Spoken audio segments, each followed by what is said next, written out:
ನಮ್ಮ ಶಾಸ್ತ್ರದಲ್ಲೇ ಇರೋದು ಈ ಒಂದು ಕಲಿಯುಗ ಏನು ಕಲಹ ಮತ್ತು ಕಪಟದಿಂದ ತುಂಬಿರೋದು.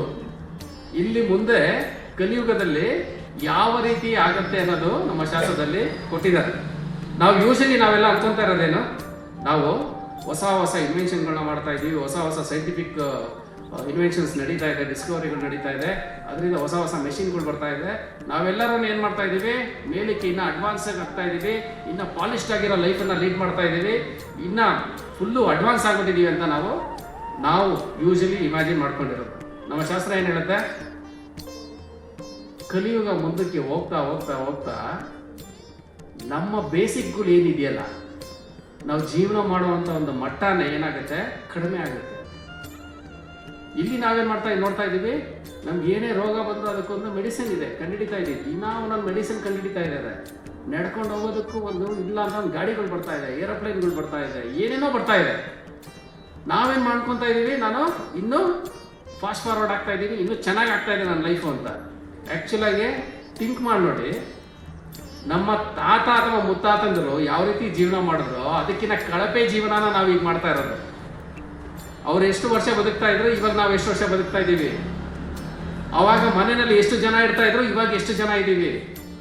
ಅಷ್ಟು ಜನ ಇರೋದಕ್ಕೆ ಎಷ್ಟು ಜನ ದುಡಿತಾ ಇದ್ರು, ಈಗ ಎಷ್ಟು ಜನ ಇದ್ದೀವಿ, ಎಷ್ಟು ಜನ ದುಡಿಬೇಕು.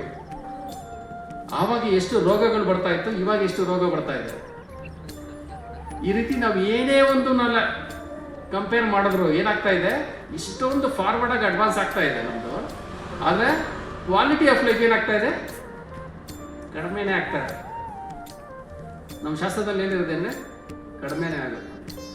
ಇನ್ಕ್ಲೂಡಿಂಗ್ ನಮ್ಮ ಹೈಟ್, ನಮ್ಮ ಆರೋಗ್ಯ, ನಮ್ಮಲ್ಲಿರುವಂಥ ಗುಣಗಳು ಪ್ರತಿಯೊಂದು ಇದು ಕಲಹದಿಂದನೇ ಕೂಡಿರುತ್ತೆ, ಕಪಟದಿಂದನೇ ಕೂಡಿರುತ್ತೆ. ಇವೆಲ್ಲನೂ ನಮ್ಮ ಶಾಸ್ತ್ರದಲ್ಲಿ 5,000 ವರ್ಷಗಳ ಹಿಂದೆ ಏನು ಹೇಳಿದ್ದಾರೆ ಅದು ಈಗ ನಡೀತಾರೆ.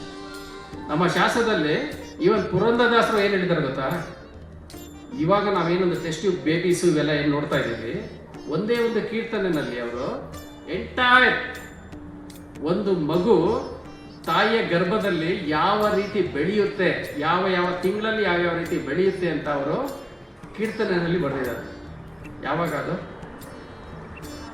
550 ವರ್ಷಗಳ ಹಿಂದೆ, 15ನೇ ಶತಮಾನದಲ್ಲಿ. ಅವಾಗ ಯಾವ ಮೈಕ್ರೋಸ್ಕೋಪ್ ಇತ್ತು, ಯಾವ ಎಕ್ಸ್ರೇ ಇತ್ತು, ಅವ್ರೇನು ಬರೆದ್ರು.